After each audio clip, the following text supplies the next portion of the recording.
नमस्कार, मी राणी यादव. आपण पाहतात सांगली मीडिया कम्युनिकेशन प्रस्तुत सी न्यूज बातमीपत्र चांगल्यासाठी बेधडक. बातमीपत्राला सुरुवात करूयात आज दिवसभरामध्ये घडलेल्या ठळक आणि महत्त्वपूर्ण घडामोडींपासून.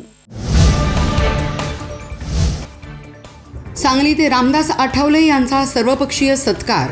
मंत्री रामदास आठवले आणि खासदार विशाल पाटलांमध्ये रंगली टोलेबाजी.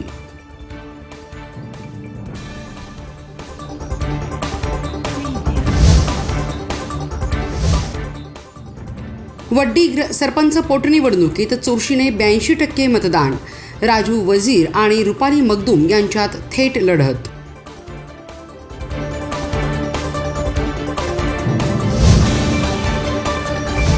आणि महापालिकेविरोधात मूकबधीर दिव्यांग संघटनेचे आंदोलन.